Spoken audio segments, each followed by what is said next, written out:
Today is an extremely exciting day because we received our asparagus crowns in the mail yesterday, and I'm going to tell you exactly what you need to do in order to grow amazing asparagus from crowns and why it's so much better than planting with seeds. I'm going to go over the pros and cons of each, how to actually store your asparagus crowns once you get them, and the best way to plant them. But first, I'm going to remove them from the fridge. These are our asparagus crowns. Now, it's really important that when you get them in the mail, you want to try to plant them as soon as you can. So we got these last night, and I stuck them in the refrigerator. So if you aren't able to plant them right when you get them, definitely try to put them in a refrigerator or some nice soil, some pine shavings, anything like that, just so that they can stay nice and fresh, and try to plant them as soon as you can.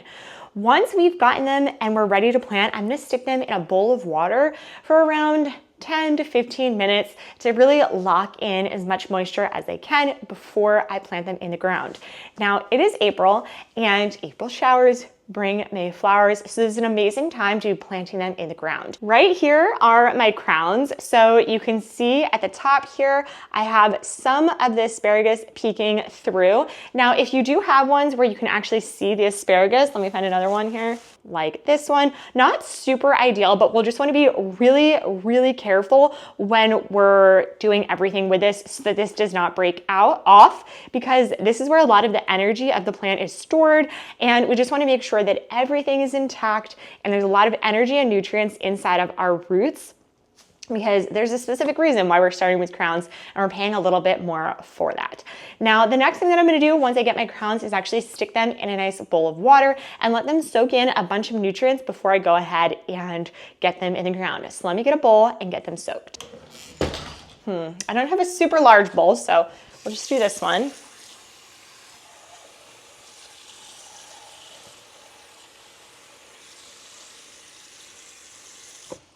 I got my crowns in their bowl, and let's talk a little bit about what you should be looking for when you get your crowns.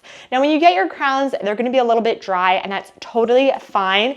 But if you do see that they're really moist, you might wanna go ahead and ask for a new one. If you do see mold, it can be quite frightening, but you can always just rinse it off and try planting it. Now, if you are worrisome and there's a lot of mold on it and it's not rinsing off, I definitely suggest writing or talking to the person that you ordered your crowns from and asking for some new ones or a refund, because you don't want to spend the time and money and effort and years planting these and then not getting any fruitful efforts for this. So make sure that you're getting it good from the beginning, because there's a few reasons why we're doing crowns over seeds. And if we're getting this extra additional greatness from the crowns, we want to make sure that we're keeping it.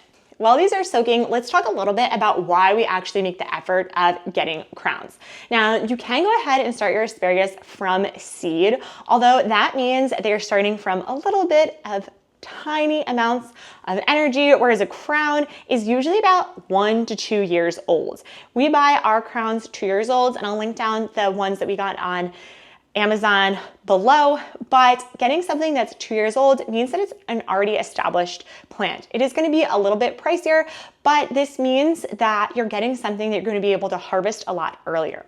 When you plant from a seed, it's going to take a lot longer to actually get an asparagus that you can start harvesting and eating. So by getting a crown, you're really just expediting the process, and I find that they're easier and more hardy. So when you get them in the ground, they're usually going to be a lot more hardier than if you start from a seed, and in the long run, they'll probably be able to last through the test of time, whereas a seed might not always make it after the first time.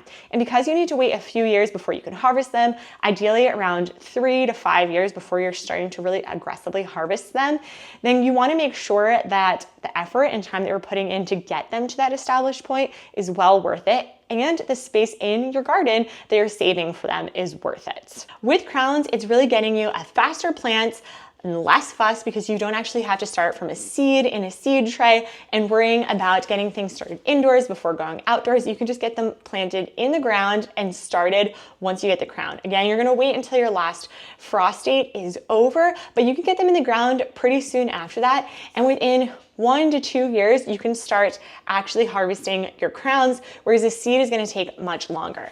Now, the price ratio, a seed is gonna be much more costly than a crown. Seeds are usually pennies to the dollar, not something too super expensive, where crown is going to be a few more dollars per pop. So you want to make sure that your effort and your cost going into that is going to be well worth it. Some cons to our crowns outside of being more expensive is there is not as many varieties that you'll find. You're not always going to be able to find an heirloom type asparagus. There are only a few different varieties that are going to be available in crowns, and they might not always survive the transplant. So making sure that you're following the right steps that we're going to go over in just a bit and how to actually plant your asparagus, and making sure that you're getting them from the crowns to the ground to the harvesting ages is actually done correctly so that they survive everything that they go through.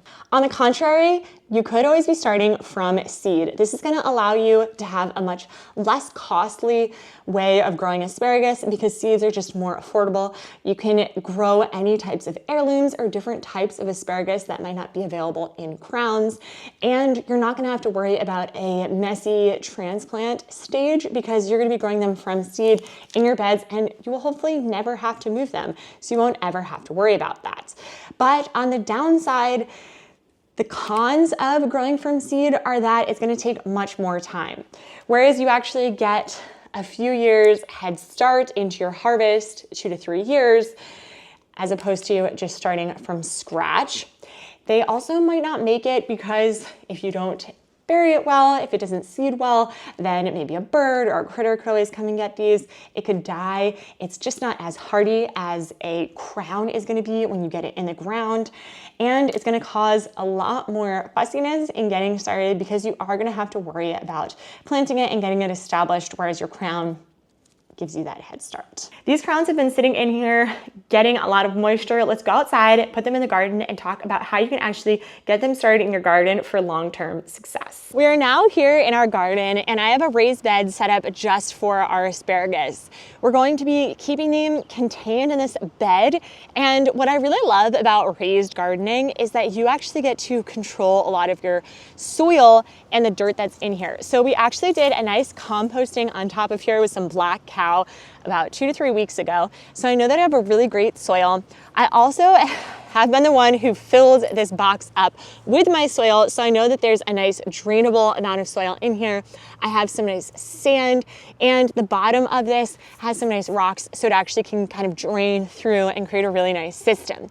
If you're in a bed that has any type of hard bottom, like concrete, or any type of weed barrier on it, you do want to make sure that there's going to still be a lot of good ways for the soil to drain, because it's really important for our asparagus to have good drainable soil. We also want to choose a spot that's going to have really nice full sunlight. Anywhere from around 6 to 8 hours of sunlight is going to be perfect, and a good pH level of about 6.5 to 7.5. Now, the pH level isn't something that I super focus on because I'm definitely just trying to have a fun time in my garden. So as long as you're keeping a nice, well-balanced soil, I wouldn't worry too much about that. But let's talk about how you can actually get your asparagus in the ground.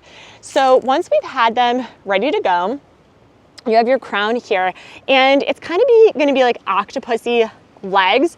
So what we're going to do is we're going to dig a trench into our soil, and then what we're going to do is we're going to create a little mound on the top of it, and we're going to put our asparagus on top of the mound, spread out our little octopusy legs around it, and then get our asparagus into there, and then we'll just space them out pretty nicely. Now let's talk about how we're going to actually get these asparagus into the ground. So first off, we're going to be building a trench that's around 6 to 8 inches deep and 12 to 18 inches wide.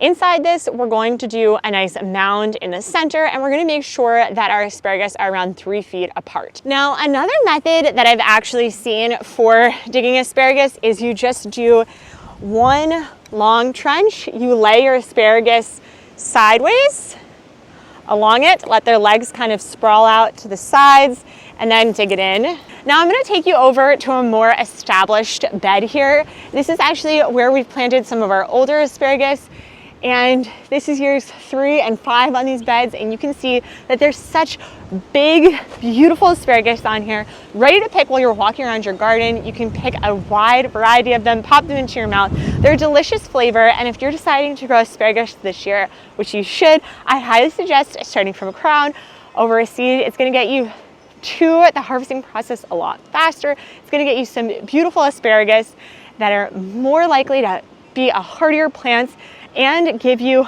a way better payoff than starting from seed. Best of luck, and we'll see you again next time. Bye.